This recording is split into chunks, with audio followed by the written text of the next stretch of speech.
महाराज, अब तुम्हें 3 में से 2 चीज़ें तो मिल गई हैं। फल के लिए तुम किसी और फल को स्वीकार कर लो।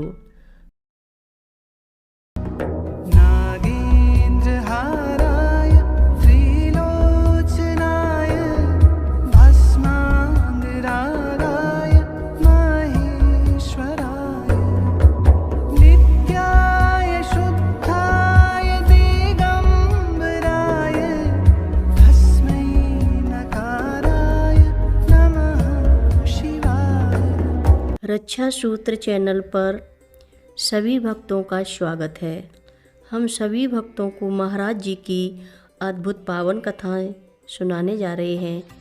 कृपया सभी भक्त ध्यान से सुने।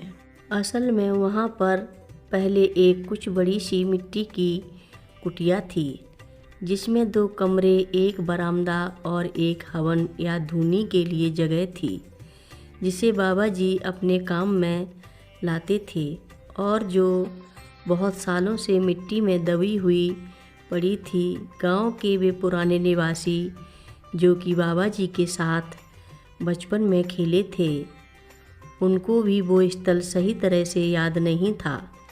एकाएक माँ एक जगह ठिठक कर खड़ी हो गई और आग्रह करने लगी कि ये जगह खोदनी चाहिए।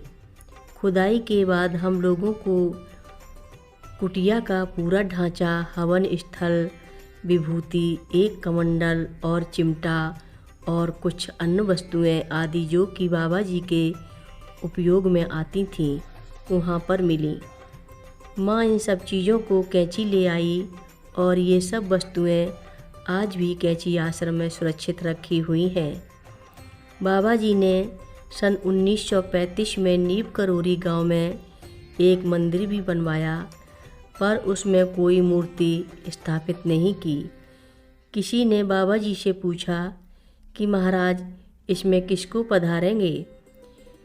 इसके उत्तर में बाबा जी ने कहा कि मैं खुद ही यहाँ बैठूँगा। बाबा जी ने निजी शब्दों में ये वाक्य था, हाँ बैठोगो। उस बात के 60 साल बाद सिद्धि माँ ने उसमें बाबा जी की मूर्ति स्थापित की और इस तरह से आज नीम करोरी गांव में बाबा जी का मंदिर भी है। नीम करोरी मंदिर और आश्रम में और मंदिर भी बनाए गए हैं और इस प्रकार से यह एक बहुत ही अनूठा स्थान हो गया है। असल में बाबा जी का नाम भी तो इसी गांव के नाम पर पड़ा है। महाराज जी बाबा लक्ष्मण दास से बाबा नीम करोरी हो गए हैं और इसी कारण से यह गांव अपने में एक महत्वपूर्ण स्थान हो गया है। एक दफ़ा जब माँ नीम करोरी में निवास कर रही थी तो उन्होंने एक विद्वान आचार्य श्री किशोरी रमण जी से श्रीमद् भागवत गीता का पाठ करवाया। मैं भी उस पाठ को सुनना चाहता था, तो मैंने दिल्ली से नीम करोरी के लिए रेलगाड़ी पकड़ी। जब मैं दिल्ली के स्टेशन पर आया तो मैंने नीम करोरी के लिए प्रसाद के रूप में पके हुए केलों के कई गुच्छे वाले एक कदली दंड की पूरी शाखा को खरीद लिया और मैं इसे अपने कंधे पर लाद कर डिब्बे में चढ़ा। आम तौर पर तो मैं भगवान को चढ़ाने के लिए मिठाई ही खरीदता हूँ, पर उस दिन पता नहीं मुझे क्या हुआ कि केले खरीद लिए।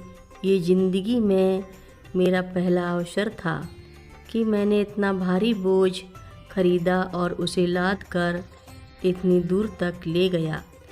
मैं नीम करोरी गांव पहुंचा। पता नहीं क्यों उस गाड़ी को वहां पर रुकना तो था नहीं, पर वह गांव के पास जाकर रुक गई। मैं केले वाली शाखा को लेकर गाड़ी पर से उतर पड़ा और उसे लादे लादे आधे किलोमीटर गांव तक ले गया। पसीने से लथपथ मैं उस बोझ के साथ माँ के पास पहुंचा। वे उस समय बड़े ध्यान से किशोरी रमण जी के, हनुमान जी के पूजोपचार के मंत्रों को सुन रही थीं। माँ ने बिना मेरी ओर देखे ही आदेश दिया कि तू शीघ्र इन केलों को आचार्य जी के पास ले जा। हाँफते लड़खड़ाते मैं केलों को उनके पास ले गया। जब मैं उनके पास पहुंचा तो पहले तो पंडित जी ने मुझे देखा और फिर केलों की ओर, उसके साथ ही एक अचरज भरी मुस्कान से मेरा स्वागत किया। फिर वे हंसे और मुझसे इशारे से कहा कि कदली दंड में उनके पास रख दूं। शाम को उन्होंने संक्षेप में पूजोपचार की विधि समझाई और उच्चारित संस्कृत के मंत्रों के बारे में भी। फिर वे बताने लगे कि जब वे हनुमान जी को नहलाने लगे तो उन्हें कच्चे दूध की ज़रूरत पड़ी। तब वे ये सोचने लगे कि यदि मैंने इस वक्त दूध मांगा तो वैसा दूध तो मिलने से रहा।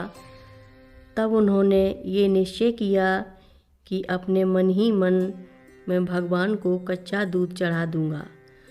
बस उसी वक्त चलती हुई एक महिला आई। पता चला कि उसने महाराज पर चढ़ाने के लिए कच्चा दूध रख छोड़ा था, पर अपने घर के सब काम निपटा कर वो अब आई थी।